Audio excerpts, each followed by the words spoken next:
السلام علیکم ورحمۃ اللہ وبرکاتہ۔ صحیح بخاری حدیث نمبر 3 فصل وحی کا بیان۔ عروہ بن زبیر سے وہ ام المومنین عائشہ رضی اللہ سے نقل کرتے ہیں کہ انہوں نے بتلایا کہ نبی کریم صلی اللہ علیہ وسلم کا ابتدائی دور اچھے سچے پاکیزہ خوابوں سے شروع ہوا۔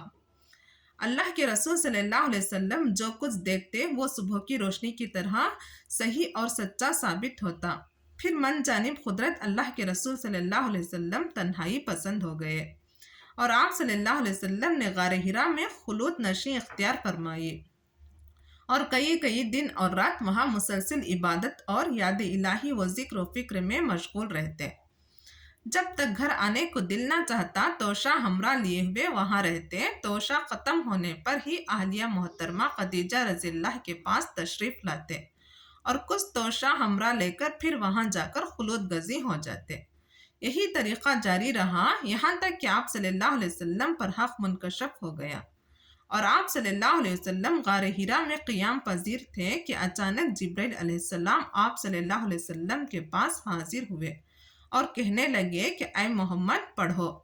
آپ صلی اللہ علیہ وسلم فرماتے ہیں کہ میں نے کہا میں پڑھنا نہیں جانتا۔ آپ صلی اللہ علیہ وسلم فرماتے ہیں کہ فرشتے نے مجھے پکڑ کر اتنے زور سے بھینجا کہ میری طاقت جواب دے گئی۔ پھر مجھے چھوڑ کر کہا کہ پڑھو۔ میں نے پھر وہی جواب دیا کہ میں پڑھا ہوا نہیں ہوں۔ اس فرشتے نے مجھ کو نہایت ہی زور سے بھینجا کہ مجھ کو سخت تکلیف محسوس ہوئی۔ پھر اس نے کہا کہ پڑھو۔ میں نے کہا کہ میں پڑھا ہوا نہیں ہوں۔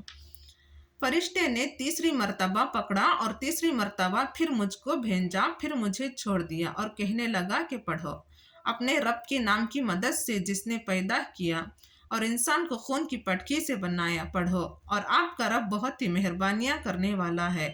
بس یہی آیت ہی آپ حضرت جبرائیل علیہ السلام سے سن کر اس حال میں غار حرا سے واپس ہوئے کہ آپ کا دل اس انوکھے واقعے سے کانپ رہا تھا۔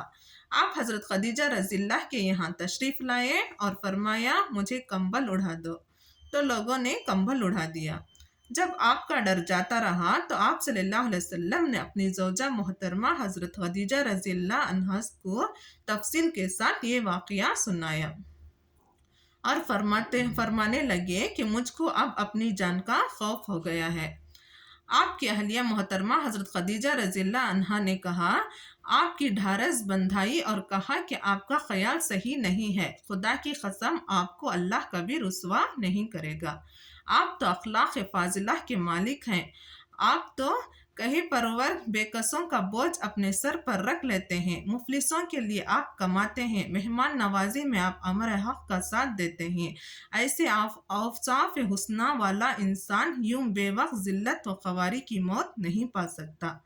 پھر مزید تسلی کے لیے حضرت خدیجہ رضی اللہ عنہا آپ صلی اللہ علیہ وسلم کے ورقہ بن نوفل کے پاس لے گئیں جو ان کے چچا زاد بھائی تھے اور زمانے جاہلیت میں نصرانی مذہب اختیار کر چکے تھے اور عبرائی زبان کے کاتب تھے۔ چنانچہ انجیل کو بھی جب منشائے خداوندی عبرانی زبان میں لکھا کرتے تھے۔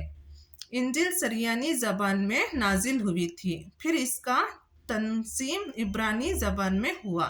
ورقہ اس کو لکھتے تھے۔ وہ بہت بوڑھے ہو گئے تھے، یہاں تک کہ ان کی بینائی بھی رخصت ہو چکی تھی۔ حضرت خدیجہ رضی اللہ عنہا نے ان کے سامنے آپ کے حالات بیان کیے اور کہا کہ اے چچا زاد بھائی، اپنے بھتیجے محمد صلی اللہ علیہ وسلم کی زبانی ذرا ان کی کیفیت سے لیجئے۔ وہ بولے کہ بھتیجے، آپ نے جو کچھ دیکھا ہے اس کی تفصیل سناؤ۔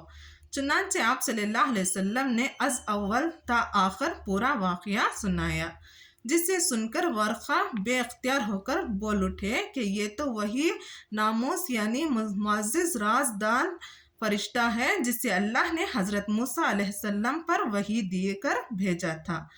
کاش میں آپ کے اس عہد نبوت کے شروع ہونے پر جو جوان عمر ہوتا، کاش میں اس وقت تک زندہ رہتا جبکہ آپ کی قوم آپ کو اس شہر سے نکال دے گی۔